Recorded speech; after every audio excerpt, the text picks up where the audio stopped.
much, but you got. Okay, you want me to go over the questions, Bob, or are you okay with just? Oh, I'm fine. Okay. Okay, now, just talk to me, and we're just talking, we're having a conversation here. And if I ask you a question, and I'm looking down here, keep talking, you know, because I have to get ready for my next question, okay? All right, where we good?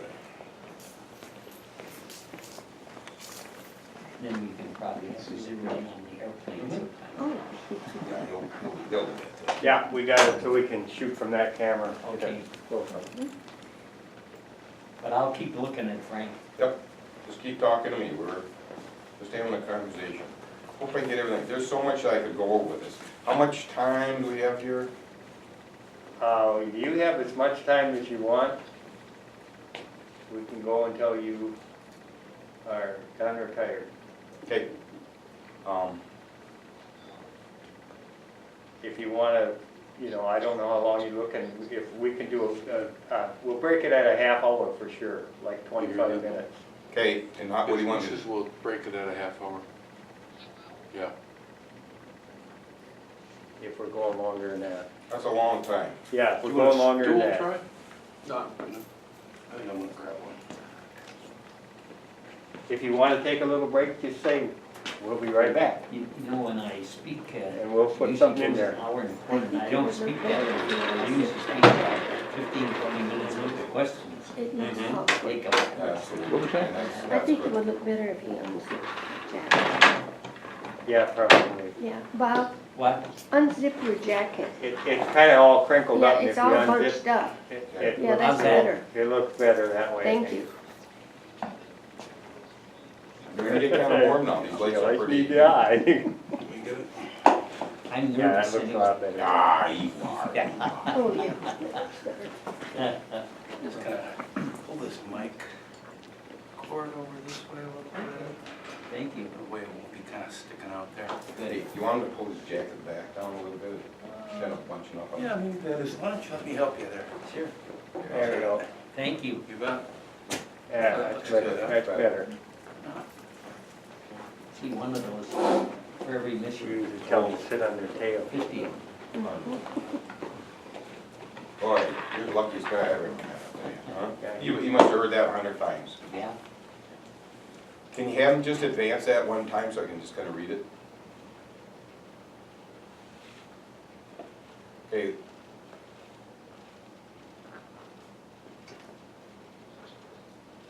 Okay. All right. Okay, now, we just Moving kind by. of get to the point, you know, because we, you know, we only have so much time, so.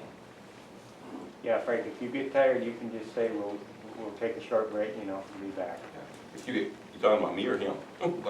Yeah, well, whatever. Hopefully he gets tired, more tired than I do, because he's. I don't know about I'm that. not really old, I'm only 89. Yeah. You haven't seen 89 in what, 4 years? 5 years? Are you 89? I'll be 90 in March. Oh, I thought you were 94. Bruce told me you were 90 something. No, I look like I'm 117. So you only 89? Yeah, You're just a kid. I was the young. You went in later, didn't you? You probably get the. Yeah, I'll get to it, I'll get to it. You listed at 42, February 44, okay. Okay.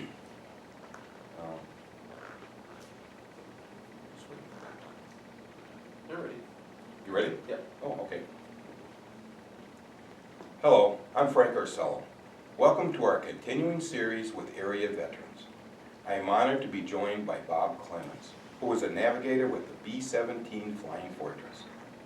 Never mind, that was bad. Okay, let's do that again.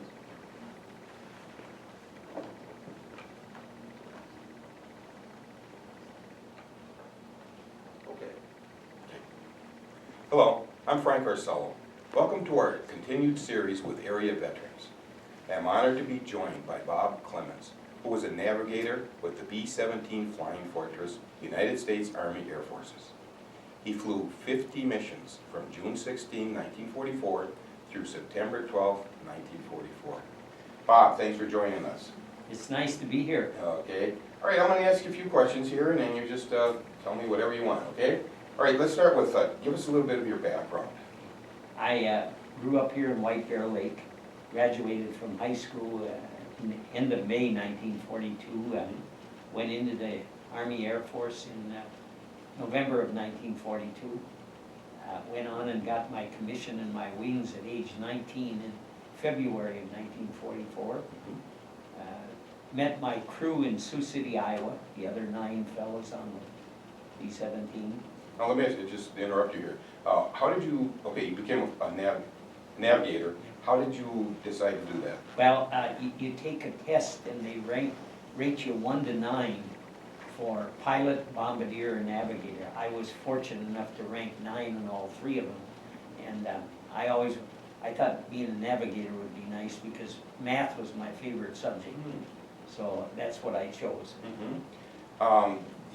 And then where did you do your training then? Where'd you go from there? I did my advanced training at Hondo, Texas, about 40 miles west of San Antonio. Okay, what was it like going to school out there? Who were the instructors? Were they former pilots or former? No, the instructors were guys like me, most of them a little older, and they were navigators.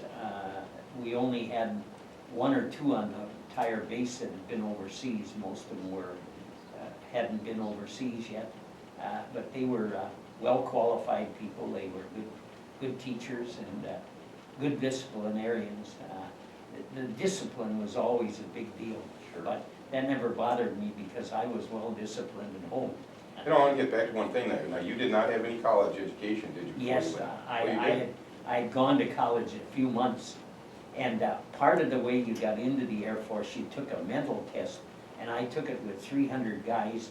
Most of them were juniors and seniors in college. 100 of us passed. But then when we got to the physical, only 6 of the 100 passed. Really? The main thing was they found so many guys that had color blindness. Really? Yeah. Obviously, you didn't. You didn't have No, a I problem. didn't. Okay, so getting back to your training then, so you went to Honda? Well, first you took Army basic training it's near St. Louis at Jefferson Barracks, and then they sent you to college for 4 months, college training detachment, and I went to Washington University in St. Louis. Now that's where they really got after you. They worked you about 16 hours a day. I remember one day when we had a forced march for 10 miles, then they threw us in the swimming pool with our clothes on to see if we could swim with clothes on. Then we went to school for 5 or 6 hours, then we did some more close order drill, and then I went out dancing that night. Oh, all right. But you know, you're only 19 years old. Sure, Yeah. sure. So you were commissioned at 19, is that correct? Yes, sir. That's unbelievable. Okay, so, okay, then did you do more training then, more flying training? Yeah, well, after I was commissioned, then I met my crew in Sioux City, Iowa, and we did what was called Overseas Training Unit. We flew formation, we dropped bombs, and worked the machine guns. For real now, in Iowa you did this? Yeah, the bombs had sand in them, Mm-hmm. but the machine guns, we fired real shells. Really? Because there's 13 50 caliber machine guns on a B-17. 13, wow. Everybody shoots one except the 2 pilots. Sure. You did too? I had 2. Okay. Now, all this training, were there a lot of accidents?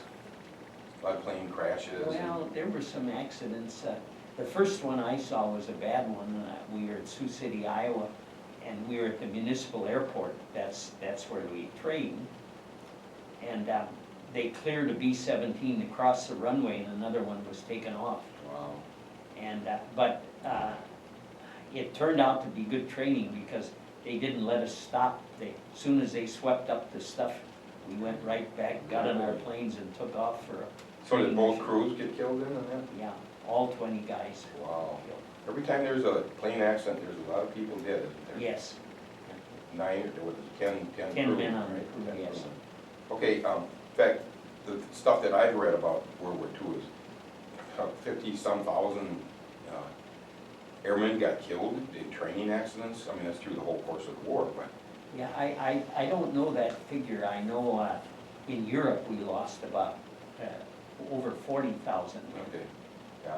Oh, my understanding is that the training was kind of primitive in the first part of the war especially, Yeah. right?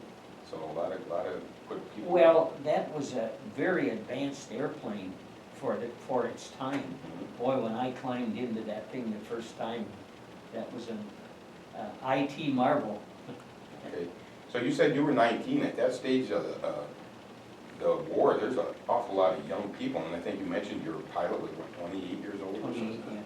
yeah. And the average age was probably 23 or 24. Mhm. On my crew, I was the second youngest. One of the waist gunners was 2 months younger than me. Really? Yeah. Okay, from there you went to Foggia, Foggia, Foggia, Italy. Okay, and where exactly is that? That's about a third of the way up the boot from the heel to the northern border of Italy on the east side, 12 miles in from the Adriatic Sea.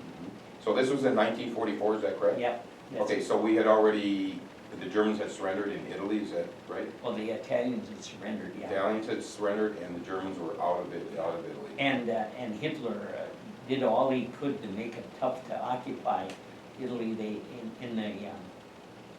in the port at Naples, there were engines and big machinery and everything just sunk in the ocean trying to stop us from, getting the ships in there. But they build the gangplanks on all these sunken objects. Mhm. Okay, so was that base, was that a Italian base or was already an airfield there or? Where I was had been a fighter base for Italian fighter planes, but not long enough for bombers. So the engineers laid down steel runway. They had big holes in it about this big around and kind of bumpy. And they had to be a mile long. But it It took didn't that take, much to get off? oh yeah, with a full bomb load. Really? The engineers got those done in a couple of weeks. Boy, they really got them done in a hurry. Mhm. Okay, so tell us about your first mission. That was to Wiener Neustadt? Wiener Neustadt, Wiener a suburb of Vienna. Okay, There was an oil refinery there. And we were on our way to the target, and when we got about, I don't know, I suppose 100 miles from the target, this black puffs of smoke came up. And the way they did this with the new crew, 9 of the new crew flew, the pilot flew in the right seat, and the experienced pilot was in the left seat. And I called the experienced pilot, and I said, "What's this black puffs of smoke?" He said, "That's flak."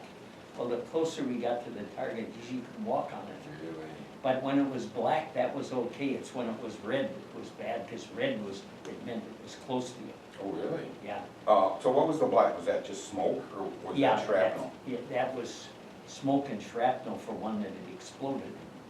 So that was after it exploded? Yeah. Okay, so then what happened? So you're flying over to Austria here? It was in Yeah. Austria, right? Okay, so how did the mission go? What happened? Well, about anywhere from 6 to 20 minutes before you get to the target, you get to the initial point. You open the bomb bay doors and you fly straight and level. Now, the German fighters scattered, they didn't want to go through that flak, but the flak would be intense at the target. And they knew how high we were because of those contrails that came from the hot smoke, the hot engine smoke coming off into that cold air, because we're 25,000 feet and it's, even in the summertime, it's 30 to 40 below zero. And so you're in flak for 6 to 20 minutes. Now, when you leave the target, then the German fighters come around and they're looking for the cripples, the ones that got engines shot out and can't keep up with the rest of the formation. The fighters couldn't fly that high, could they? Would you say Oh, yeah. 25,000? Oh, yeah. The MEs could go that high? Oh, sure. Yeah, they could. Yeah. Okay. So we dropped our bombs at anywhere from 23,000 feet to 27,500. So how accurate were the bomb drops? Well, by today's standards, not very accurate. We were rated 2 ways on how many bombs fell within 1,000 feet of the center of the target and within 2,000 feet. Now, 2,000 feet is almost 7 football fields. So, you know, today they can put one right in the window. Sure, sure. So how did it work? The closer you were to the ground, the better your chances of hitting something? Well, yeah, but these B-17s weren't made to bomb below 20,000 feet. Oh, really? No, because they, 150 miles an hour indicated airspeed. Now, 150 miles an hour indicated airspeed, when you're 25,000 feet with no wind, that's 225 miles an hour across the ground. Okay. Okay, so the Nordic bomb sight, now how didn't that help? Did that? Oh, sure, it was the latest thing in those days. Mhm. It's prehistoric now, but it was the thing that was the most accurate there was. And every once in a while, one would drop in a, you know, maybe where there was a hole in the street, and the Germans thought, boy, they were really accurate. That was just a happenstance. Sure. The bombing was meant to be, you know, you flew 24 to 28 airplanes in a group, and you bomb a oil refinery. For instance, the oil refinery on Highway 52 on the way to Rochester. Sure. That's a small oil refinery. The ones we bombed were huge. And so, you know, anywhere the bombs hit made some damage. Okay, so that was, where were you after in Austria here? What was the target? That there was an oil refinery. Oh, it was, okay. Yeah. We were mainly after oil refineries, airplane factories, tank factories, ball bearing factories, and then marshalling yards where they put together trains. Sure. You know, at this time, it's in 44, was that after D-Day, or? Yeah. It was after? D-Day was June 6th, and I started flying June 16th. Okay, so the war was kind of coming to an end, but you were still getting hammered somewhat, huh, Yeah. at that end? It really didn't really ease up until December 31st, 44. The flak never eased up, but the German fighters did, because we took away all their oil, and we took away a lot of their airplane factories, and they ran out of pilots. They were getting shot down. Yeah. Pretty Well, much. their pilots, you know, started flying in the war in the 30s, Sure. so they were really experienced. Boy, were they good. Ooh, Were they really? oh, boy. Did They you were- see them up with, against P-51s or Yeah. against our boys? And how did we fare? How did, Amazingly well. really? Our boys went over there with 200 hours in a P-51, Mm. and they'd outfly the Germans in ME-109s and FW-190s. And those were good airplanes the Germans had too. Mhm. Yeah, throughout the whole war, they were pretty good, weren't Yeah. they? Well, our biggest aid was Hitler. Mhm. He put this squelch on his generals. They wanted to do things differently, but he didn't want them. Sure. And so his goofiness helped us. Oh, yeah. If he'd have let his generals be in command, probably lasted 2 years longer. Sure, absolutely. Yeah. On the Eastern Front and all that, it was, Yeah. he screwed everything up over Oh, there. he didn't sure did. Yeah, he wouldn't listen to I'm you. glad he did. Oh, absolutely, you're right, it could have been, you would have been over there another 2 years. Okay, so, what else happened on that Austrian, the first flight there, or this one? Well, one of the amazing things on that flight, we were briefed that morning by a British colonel, flying officer, and he said, be sure to don't shoot at any German parachutists. Well, about 100 miles from the target, a B-17 went down, and I watched an ME-109 circle the 10 guys that bailed out and picked them off one at a time. Yeah, Yeah. So when I got back, I told the briefing officers, I said, boy, I see a German guy in a parachute, he'll have a butt full of lead. God. Oh, what it does to, what war does to people, huh? Isn't it? And you know, when people say, how could you do that? Well, they weren't there, I was. Mhm. And that's true of anybody that's been in Absolutely. war. Absolutely. Now, I feel differently today, but when you're there, either they're gonna get you or you're gonna get them. Sure, absolutely.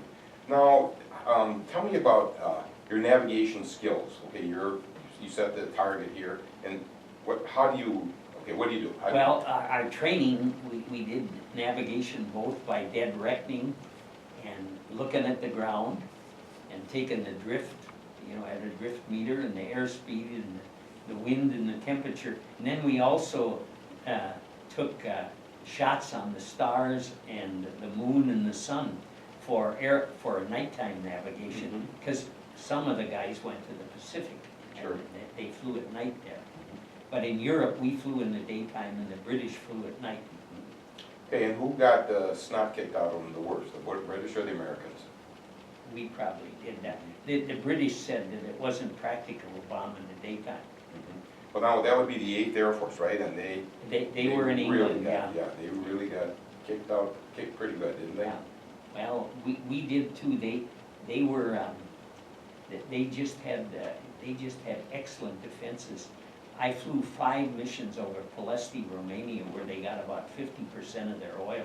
And the flak there and the fighters were just tremendous. We'd have smoke and fire 30,000 feet in the air. We'd go back 2 or 3 days later and they're operating at full tilt. The Romanians ran those oil plants and they did it with German guns at their back. They better fix it, Absolutely. otherwise they, Yeah, yeah. Okay, so, did you get shot, your plane get shot up on this flight, that flight? You wanna Yeah. tell us about that? well, we got a lot of flak holes that time. We didn't get any fighter holes, we saw fighters. But the worst mission I had for both fighters and flak was to Budapest, Hungary in late June 1944. We went into the target at 23,000 feet, but there was a cloud cover above us and one below us. And above us, the German bombers were dropping bombs on us. So we couldn't see the ground, so the group You commander. mean their bombers were above you and they were dropping bombs Yeah. on you? They were above the cloud cover that was above us. Really? And then there was a cloud cover under us. We were between 2 cloud covers. The colonel, the commanding officer of the group, decided that we go underneath the clouds that were below us. So he circled the target. It took about 20 minutes. And boy, the flak was just, 20 minutes doesn't sound very No. long, but boy, it's a lifetime almost. Well, we went in at 13,000 feet. Boy, and they threw everything at us. We lost number 3 engine. That's the first one to the right of the fuselage, over the target. And so we had to feather that engine, turn it off. And we couldn't keep up with the group, so as soon as we got off the target, ME-109 and 3 FW-190s attacked us. And they got number 1 engine. They shot a hole in the propeller. And so it looked like we were going down. But Where were you over at that time? You're still over in yeah, we were Romania? just outside of Budapest. Okay, okay. Now, we bombed at 13,000 feet. We're down now to about 10,000. But there's some mountains, we're north of the Alps. And there's some mountains in the Alps that, on our way back, that are 11,500 feet. So I plotted a course around those. We threw out a lot of stuff out of the airplane. But when we got back, the German fighters used 20 millimeter shells, and they blew a hole about this big. Wow. We had about 30 or 35 of those, and then about 300 from flak that were this big Wow. around. But the amazing thing, in 2 weeks, the ground crew had put 2 new engines on, patched up all those holes, and it was ready to go. Wow, that is amazing. I talked to the crew chief years ago, and he told me that he worked 56 hours without ever going to bed. So, that the cooperation was terrific.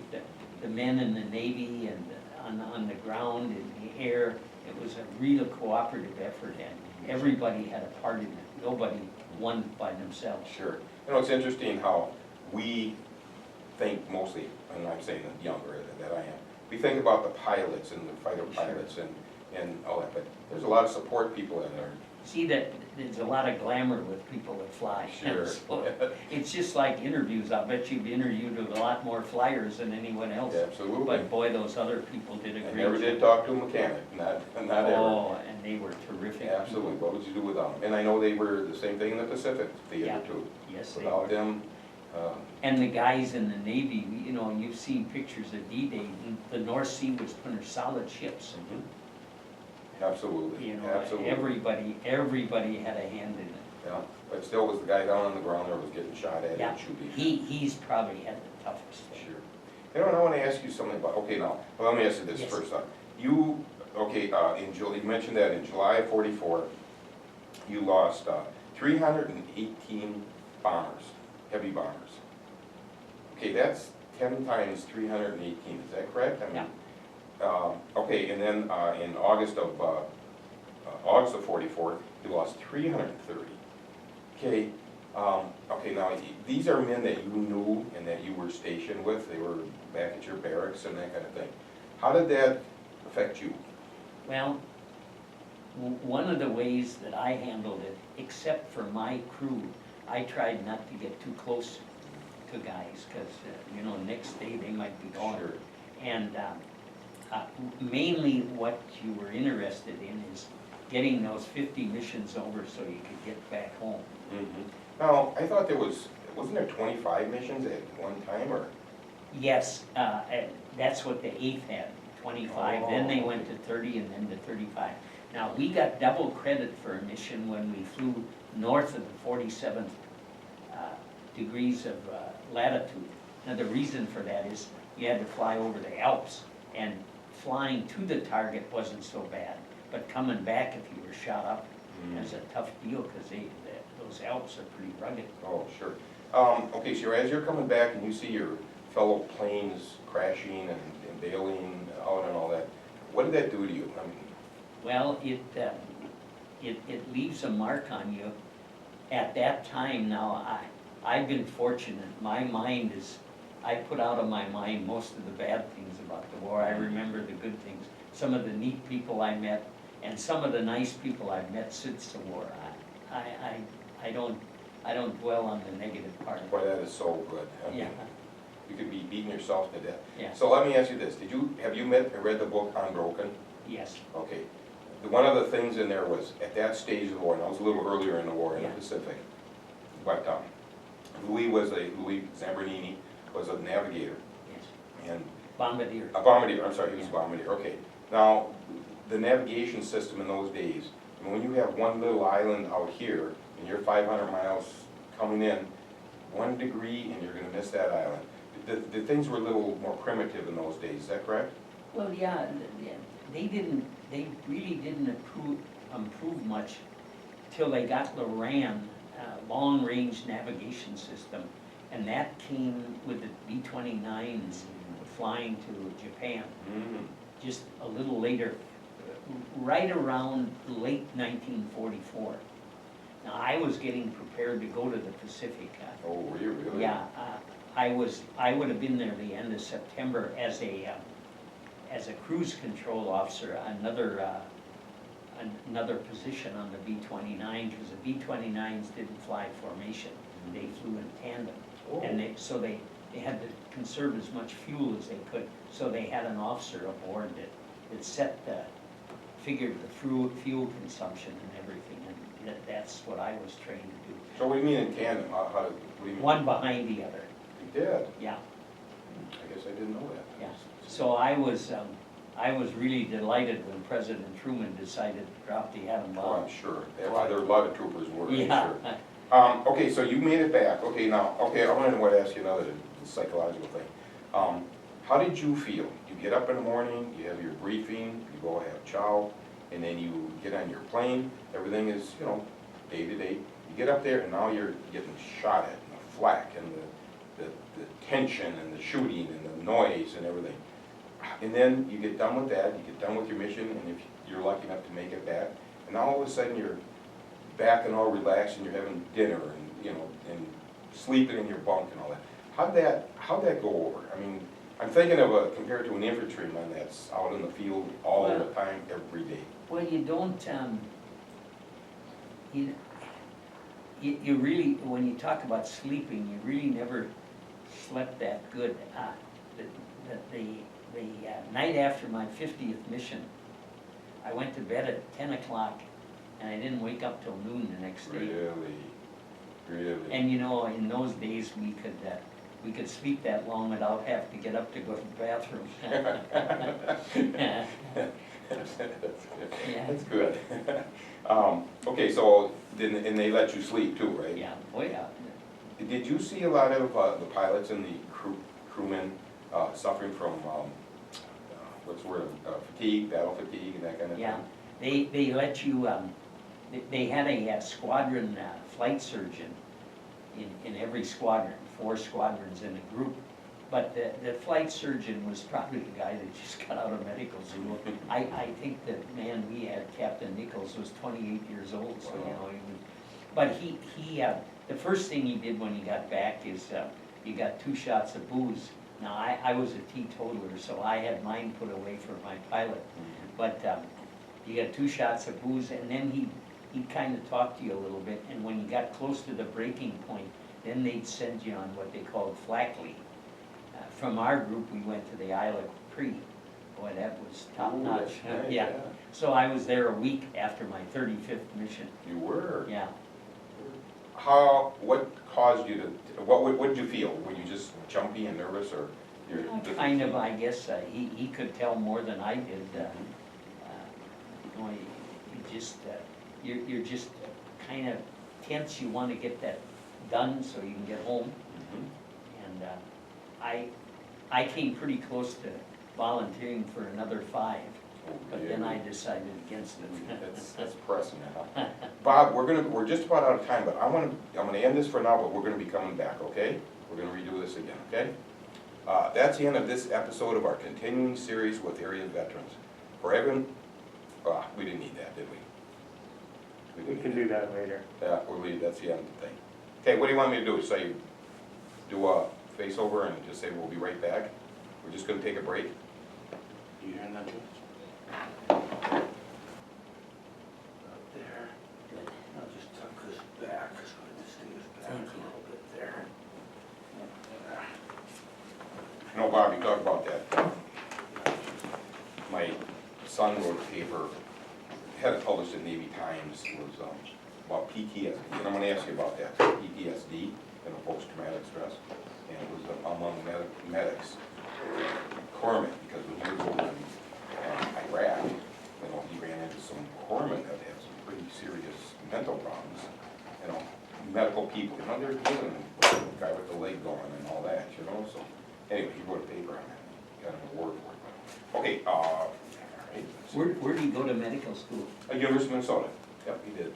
And he, through the Navy paid the way, and And then he got his commission when he finished, and then went on to medical he was in medical school. Oh. He went to college at St. John's 4 years, Oh. then he joined the Navy, and he started at medical school, and they put the whole thing. Now, does he have siblings? No, just a sister, yeah, we only have 2 kids, yeah, so Yeah. he's got a sister, yeah. Yeah, but now he's married and got 3 kids, and they say he's gonna take over command of the medical division on the carrier USS Vincent. Geez, that's like a city, It is, 6,300 people. 6,300. Okay, so, what do you want me to say here, just? How are we gonna do, we're gonna Put a new, I put you a copy. He'll have something up there. Yep. It's gonna, you know, so, what do you want me to, should I say, okay, we're gonna continue our? Is this, I think Joe's gonna have something TV for show you. all the bags under my eyes? Yeah, Put you'll be something there. Joe? No makeup, we don't do You got makeup. anything typed up or not? It still says we're out of Oh. time up here. Yeah, I just got, we're out of time right Oh, now. okay, we're gonna pick that Oh, up. we're gonna pick Oh, that there you up, go. we're gonna pick that up. No, wait a minute, you got it out, right, we're out of time right now, but watch for part 2. of our Yeah. conversation. Okay, Okay. so I can do that. Just We'll do do a that one turnover. First, and then we'll Yep, pick just it do up. a turnover. Okay, and then you give me another 15-minute and 15, 10, and 5, and geez, I can't imagine we're gonna have that much time. Okay. Okay? Sure. Okay, okay, you tell me when we're ready. Get this start here.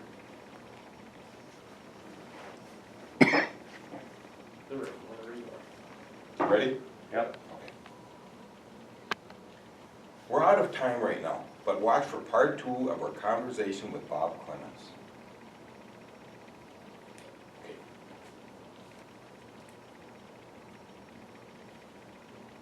Should I redo this one too? Yep, as an intro to the next show. So Yeah. read this again, huh? Yep, yep. Okay. Hello, I'm Frank Orsello. I recently interviewed Bob Clemens, who was a navigator with the B-17 Flying Fortress, United States Army Air Forces. He flew 50 missions in 1944. I'm joined once again by Bob for the second half of our conversation. Bob, you're still with us? I'm here. Okay, that's good to hear. All right, now, we left off, I think, with, we left off with, you returned, okay, there were 318 planes in July and 330 planes now, were these actual planes that you saw dropping down around you? Sure, yeah. But you remember, this is the whole 15th Air Force. Sure. And the 15th Air Force had 6 groups of B-17s and 15 groups of B-24s. Okay, A little less than half the size of the 8th Air Force. okay. So they were they all at the same base you were, or were there other bases? No. Okay, I was about 5 miles northwest of Foggia. okay, okay. All right, now, let's talk about on June 27 June 44, that you were targeting the marshalling yards in Budapest, Hungary.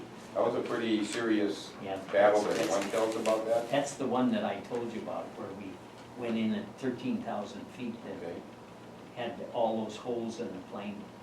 okay, and that was which mission? That was about your 8th That was mission? number 8, Yes, and you had only 42 more to go. yeah. How'd that make you feel? Well, you begin to wonder, am I gonna make this? Okay, so now you had another mission, was Xenia oil fields in Ploiești, Romania. And that was a pretty hefty one too. You want to tell us about that one? That was, we went in at, I think we were about 27,500 feet, and oh, the flak was just terrible, and the fighters battled us on the way in, and then they picked us up on the way out. But a plane to our right, I had a buddy that was a bombardier in that plane, and yeah, I looked over, that plane blew up, and I watched him. He was the bombardier, and he's about 100 feet above the plane, and he opened to You shoot. did, okay. Yeah, and he got back a couple months later. You know, the end of August, the Russians took over Ploiești. Mhm. So then the prisoners of war that were held there in Romania were released and came home. Did you ever get to talk to him about, was he a prisoner of war then, Yeah. POW? Did you ever get to talk about his treatment and Yeah. that kind of thing? He happened to be Jewish, and I asked him, did they treat you any differently, and he said no. But he was picked up by the German Air Force, the Luftwaffe, and they were pretty sane people. They respected us and we respected them. The only people that were tough on prisoners were the SS troops. Sure. You know, there were about 400,000 German prisoners, 428,000 German prisoners in the United States. 28,000 were SS troops, they hated it. Yes. The other 400,000 all wanted to come back here, and 200,000 came back. They did. And have been great additions to our country. Yes. Just as an aside here, I just went to a seminar about Malmedy, the massacre at Malmedy. Yeah. And you know that one? Where the Germans, and they were SS troops, killed 80, I think it was 89, just machine gun, they massacred 89 of our men. And their contention, their defense was that we just got back from Russia, that's what we did. We killed everybody. We just killed everybody. We never took prisoners. We'd go in a village, we'd kill everybody. But I digress. Let's get back to Yes. the Romanian oil fields. Okay, was that another big oil field, and when you were flying in on that? you Yeah, could see- there were oil refineries that are built by Shell and Standard Oil in the late 20s and early 30s. And then when Hitler took over Romania, he took them over. And the Romanians had been trained pretty well by the Dutch and the Americans. So they know how to work those oil refineries. And of course, they worked with the German gun at their back. Sure. So they had to do things the best way they knew how. Yeah, but that was just horrible, another horrible situation. Yeah. Okay, now do you have another mission that you could tell us about, something that sticks in your mind? Well, that one to Ploiești was when I was standing up I was looking out the Astrodome here, and a piece of flak about as big as my finger came through there, and it hit, we had steel helmets on, it hit the helmet, it made a dent in the helmet about like my fist, but didn't break the helmet, Wow. knocked me down. Good. And the same burst of flak hit in front of the pilot's windshield and shattered the windshield, didn't break, but it shattered. So the rest of the time, he had to rely mostly on the co-pilot because he had a kind of a fractured view looking through that. Sure. You know, I know on one of the missions that when you were, you had to lighten the plane, I can't remember which one. That was the one out of Budapest. Okay. We threw out the bomb site and some. You threw out the bomb site, you caught a little flag at that. Yeah, when I got back, the squadron supply officer, who was a captain, I was a first lieutenant at the time, he started giving me a lot of heat, but the colonel came around and he shut him off and Yes. said, look, this guy had a tough mission, just leave him alone. The Germans probably had 5,000 of those Sure, bomb sites. at that time, Yeah. crash planes and everything. Because they had so many planes that did not. Oh, just for curiosity, was that Nordic bomb site, was that used in the Pacific War too? Sure. It Yeah, was, yeah. okay. You thought it was a pretty good, well, Well, for the time, it was excellent. Mhm. It was the best thing there was. okay. You mentioned in your publication there that one of the lighter moments were dealing with Colonel Frank Kurtz and the old Axis Sally. Yeah. Want to tell us that story? Sure. Frank Kurtz was an Olympic diver in 1936, and he met Axis Sally. And she knew him. At the Olympics? Was Yeah, that at the Olympics in 1936. And you remember in the Olympics in 1936, Jesse Owens was the fastest man alive. He won 4 gold medals. Hitler didn't want to give them to him because he's a black man. Because Hitler didn't like anybody but Germans. He didn't like blacks, he didn't like gypsies, he didn't like homosexuals. He didn't like people who had the wrong colored hair and the wrong colored eyes. Right. Well, anyway, he had to give the medals to Jesse Owens. But Colonel Kurtz got acquainted with Axis Sally. Now, he was a civilian at the time, right? Yeah. Okay. So when we were on our way to Budapest that time, we're leading the 5th wing of the 15th Air Force had 6 groups of B-17, so there'd been about 150 planes that we were leading. And we were listening to German radio, because she played all the good music, you know, Jimmy Dorsey, Tommy Dorsey, Gene Krupa, Glenn Miller. And so then she came on and she said, Frankie, we know where you're going today, we know you're going to Budapest, we're gonna get you. And incidentally, we're gonna get that little pink-faced Navigator from Minnesota too. No, way. Yeah. Jeez. Oh, my God. Now, let me ask you, did you laugh about it, or did you? I didn't laugh too much then, I laugh a lot about it Yeah, now. I'm sure. Did you wonder, how did she get that information? What do you think? Well, we were pretty sure the Italians were spying on us when in our group, the 4 officers on the plane went to briefing. You know, there were 4 officers and 6 enlisted men on the B-17. And I think maybe some Italians had listened into our briefing because we didn't have any fences around our fields. And they probably sold the information to the Germans because the Italians were in tough shape. The country was just devastated. You know, the little kids, you could buy 6 candy bars a week, and I never ate them, I always gave them to the little kids. But then that started a big fight, because they fight with each other. Oh. But, you know, the little kids had lice in their hair, and oh, I felt so sorry for them, I just couldn't eat those candy bars, I gave them to them. Sure. So what were your conditions at the base there? Did you have pretty good barracks and that kind of thing? No barracks, tents. Oh, you did, slept in tents. At our group, 4 men, 4 officers slept in one tent, and then in a larger tent, the 6 enlisted men. Now, the difference between officers and enlisted men in the Air Force didn't make much difference, because we're all on the crew. In fact, the only reason I was an officer, that's what the military occupation specifications said. A navigator was supposed to be an officer, so that. I think in the Pacific, there were some enlisted that were flying planes too, weren't there? Well, very early in the war, there Sure. were, yeah. Sure.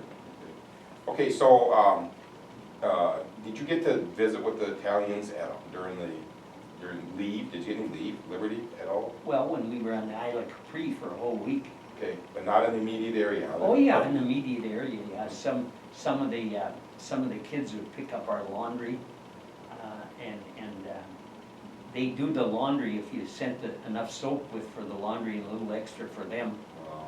'cause they didn't have any soap. And, we never lacked for anything.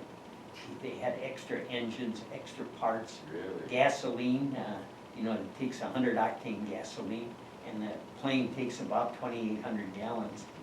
And I remember when my dress slacks would get dirty, I'd get a 5-gallon bucket of 100 octane gas and rinse them till the stains came out, then dump the gasoline out on the ground. Oh, my God. You'd never get away with that today? No, would you? no, you wouldn't. Hey, you wanna talk about the nomenclature of the plane here? You wanna talk, Sure. describe the plane and point? Well, a bombardier is up here in front, and he shoots this chin turret. I was right behind him, and I shot a gun on each side of the cheek of the nose. Then the pilot and co-pilot are up here. The top turret gunner, who is also the engineer and knows more about the plane than anybody. He'd been to mechanic school. And then back here is the radio operator. In between the top turret gunner and the radio operator is the bomb bay, where we carried the 6,000 pounds of bombs, usually 12 500-pounders. Then right behind the radio operator are two waist gunners, one on each side, and then a tail gunner back here with 2 guns in the tail. So 13 50 caliber machine gun. That tail gunner, that's kind of a precarious position back there, isn't it? Huh? Well, yeah, he got to see what happened. What happened, yeah. Now, one thing that was good for him, pretty early in the war, they started attacking from behind and below. But, see, they lost 150 miles an hour. So what they finally did, they'd attack us out of the sun and come down, and they'd roll over and turn their bellies toward us, because that's where their armament was when they got close. They were trying to get the pilots. Well, in turn, they killed more navigators than anybody on the plane. That was the highest rate. The best place to be was in that ball turret. Really? Yeah. Really?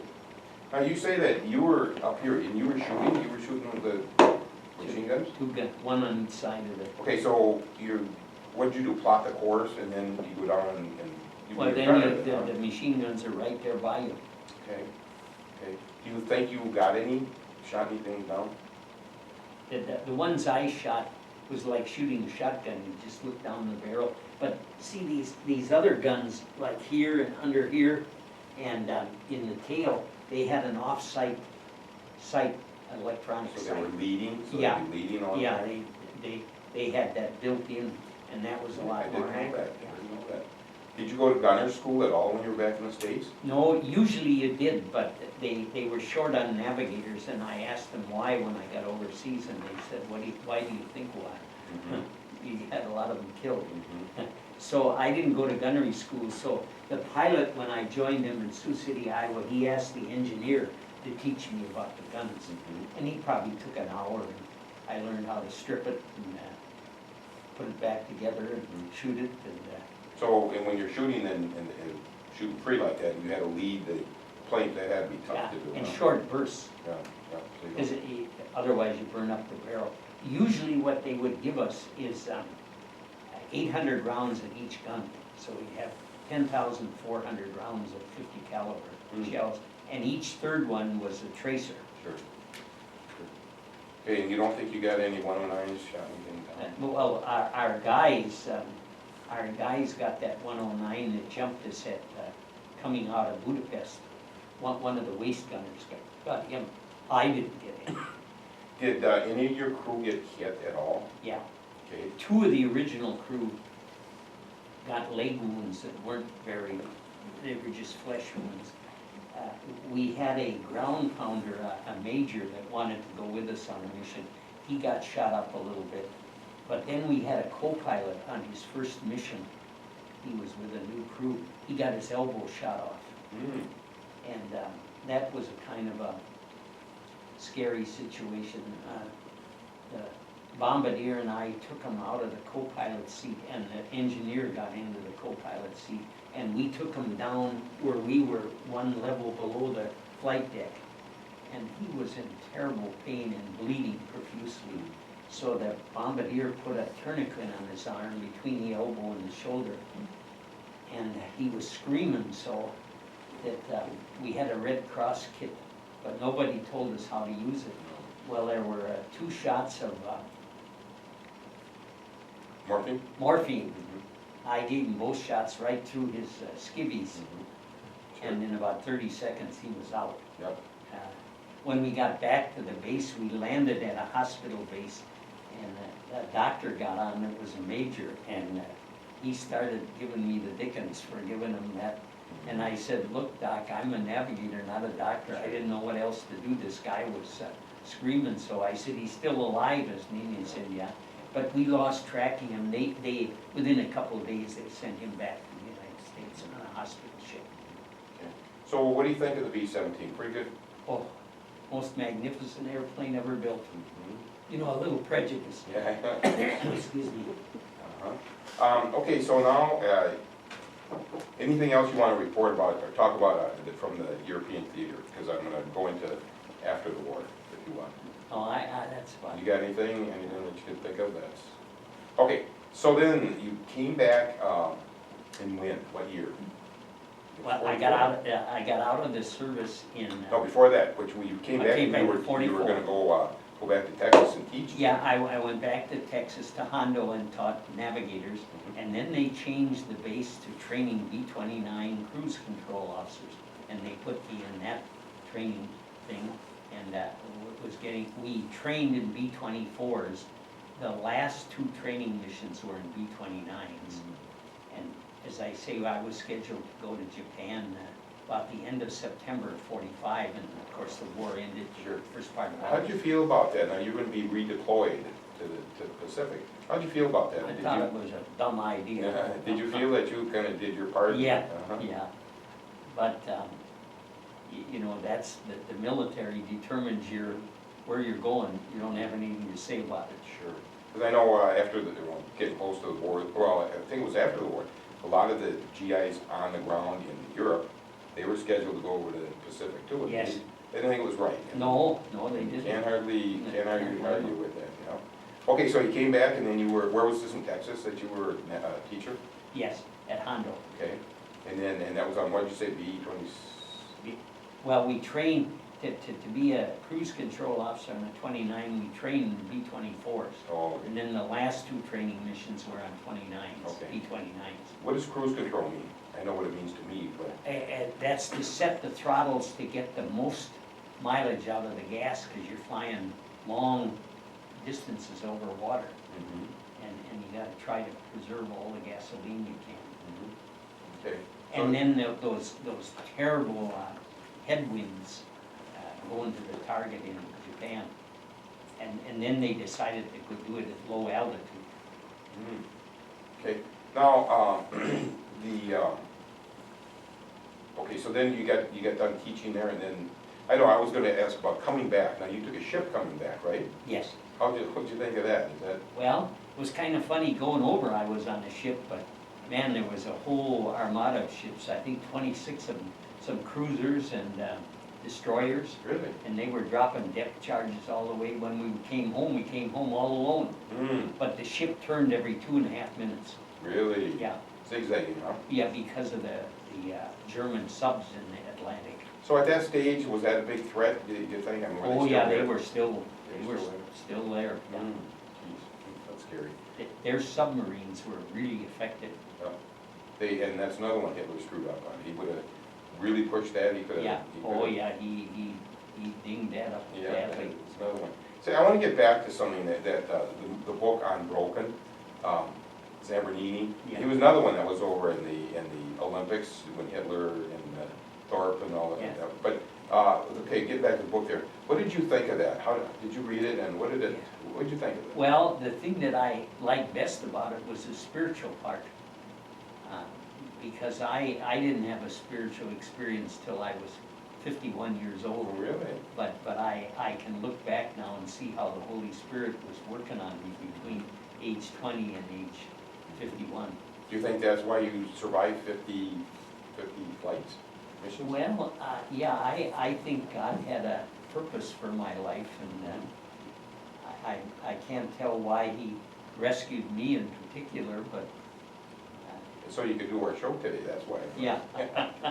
Okay, so then you came back and you were instructor, and then what happened after that? Then the war was over? Yeah, and then I got out, I had a lot of points, so I got out early. I actually came home in September of '44.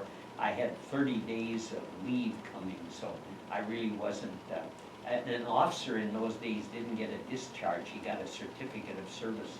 You had to remain in the reserve. Oh. So I got that certificate of service in October of '45. But I came home in September. And, Okay, what did you do when you got home? What did you do? well, you know, one fellow puts it this way.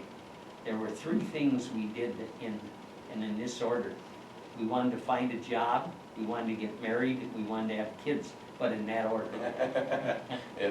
And my dad was a heating sheet metal and air conditioning contractor here in White Bear Lake, and I went into business with him.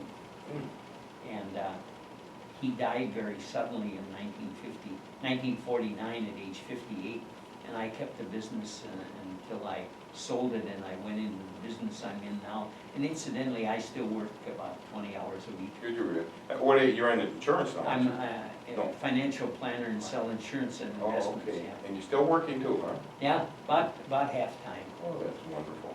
And then I do a lot of other things. One of my favorites is I've led Bible studies in prison for over 33 years. with Right, Prison Park Heights, Fellowship. Park Heights, or where you go? Yes, Oak Park Heights. Mhm. That's good. How do they receive you? Very well, the ones that come. But the guards receive us well, the administration does, the prisoners do, and they're very nice to us. Good mission, that's a good mission. Yeah. Okay, so, you survived 50 missions, you saw things that nobody should have to see. What did that do to your life? What effect did that have on your Well, life? the biggest effect, I think my dad put it in one sentence. He said, "Son, you went away as a boy and you came home as a man. You mature awfully fast when you go through something like that." And that's hard for some people to accept. They see a guy that they knew when he overseas was a happy-go-lucky kid, and when he came back, he's got his mind on business, he wants to get going, and of course, we grew up in the Depression, so we didn't want our kids to go through that, so we worked. I became a workaholic. Did you really? Yeah, Yeah. How many kids did you have? 3. 3 kids, okay. My kids are 66, 64, and 57, Jeez. and the youngest one's retired, just retired. That was the guy. And we have 4 grandkids and 7 great-grandkids. Now, let me ask you this, and this is battle fatigue, and they used to call it different things, but now it's PTSD, post-traumatic stress disorder. Did you ever suffer from that? Did you ever have nightmares? And Well, I had nightmares, but that wasn't emphasized as much. I don't know how to diagnose that, because these wars that men fight in now are far different. sure. You can't tell who the enemy is. Yeah, that's And one. so it's altogether different. Mhm. We had very little of that. There were a few guys that had that problem, but not very many.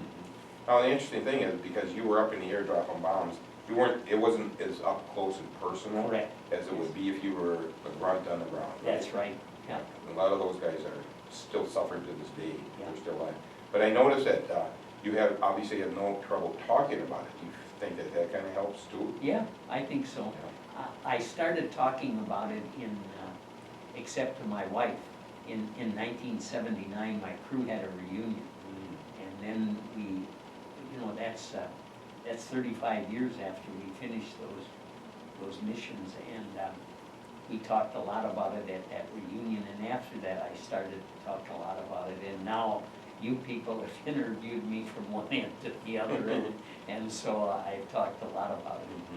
Well, Time is running out. Yeah, it sure You're is. getting up there, so we have to get this all down on tape or DVDs or whatever Right, we do these yeah. days, right? Well, Bob, we are out of time, but I just want to thank you so much for joining us today, and this is gonna go down forever. It's gonna be around forever, okay? Thanks for interviewing me, I appreciate your time, Oh. and I appreciate the crew that does Yeah. all of this. Absolutely. Thank you very much. Okay, good, And of course, thank you for your service. thank you very much. Which reminds me, one other thing, have you gone on that flight out to Washington DC? We got time, tell us about that. How'd that affect you? That's a fabulous thing, but I've been there 5 or 6 times. Oh, yeah? Yeah, for the World War II Memorial. Really? And so, there's only one thing that's missing. When President Roosevelt made his speech on December 8th,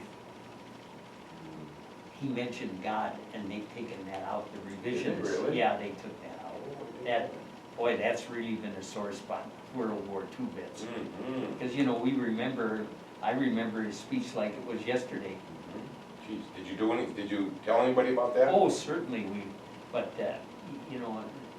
how that got, I'm surprised that Senator Dole that happened, because he was the ramrod on that. Mhm. But they slipped that by him too, I think.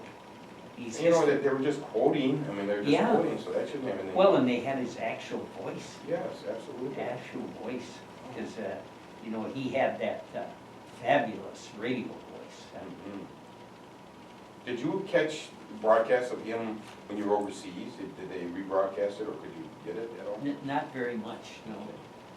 Oh, access satellite, that's all you had? Yeah, huh? and, we get Armed Forces Radio. Oh, yeah. They gave us the news, and then we listened to the BBC, British Broadcasting. Sure. But they were pretty prejudiced. They talked for 15 minutes about Montgomery gaining 30 yards. Yeah. And then at the end, they'd say, Patton. Patton raced 30 miles. He was, Yes. I just met a guy over the weekend out at Air Days at Anoka County Airport that flew Patton in an observation plane. Oh, really? When he was looking at what his troops were doing. Mhm. Yeah, Mhm. amazing, I've never met anybody. that- You know what I didn't ask you is, who was your CO over there? Who was in charge of 15th? Oh, of the 15? Mhm. Well, Curtis LeMay was Oh, for a was he long really? time, yeah, He was, huh? yeah, What, did he go from there to England, England, and then, so then he was in charge of the 8th? yeah. He was, and then, of course, he developed the bombing strategy for Japan. Sure, sure, very effective too, Oh, boy, very effective. those men had terribly tough decisions to make. Oh, boy. Putting people's lives on the line, that's tough. Absolutely. You know, that was a whole nother war over there, wasn't it? I mean, Oh, yeah. if you were there, I mean, 5,500 flyers shot down over Japan, only 250 of them came home. yep, yep, They were treated like animals. yeah. And of course, that gets us back to unbroken. It was absolutely unbelievable that anybody could treat another person like that. He was run strong guys, that Yeah, I mean, absolutely. oh, he was, Yeah. And it just as an aside, I've interviewed a couple of Bataan Death March survivors too, and I mean, the stories they have to tell. But anyway, the American Legion in White Bear, Colonel Ernie Miller was one of the ranking officers on the Yes. Bataan Death March. Yes. I got to know him before he died. yes. 'Cause I He was- wrote a book, did you get a chance Yeah, to read it? Yeah, I was the commander of the American Legion, White Bear, when I was 28 years old. Really? Yeah. I know.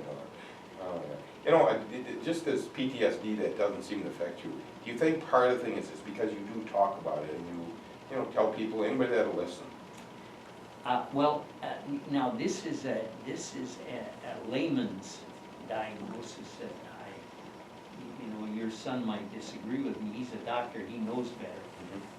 But I think the population and the military talks so much about it, I think that brings on some of it. But then I'm not sure, because Yes. it's such a different war. Yes, it is, I understand. Okay, Bob, we are out of time again, Okay. okay? I want to thank you again for joining us, it was just wonderful. Well, it's a lot of fun. Sure. Thank you, Frank. Thank you very much. And thanks to all of you on the crew. Yeah, okay, Yeah. good, thank you. Thanks for watching this special program. From everyone at the City of Oakdale, thanks for watching. Nice Sweet. job. That was sweet, that was very Well, good. Frank, you're terrific, and you do this as a volunteer. Yeah, Where'd you get your training? I'm a barber. I talk. He's a barber, he talks all the time. I talk a lot, that's all. You get everybody's opinion. Well, you know, I don't know, I just. I'm gonna let somebody put that away. Kevin, I I'm hope you not didn't take that down.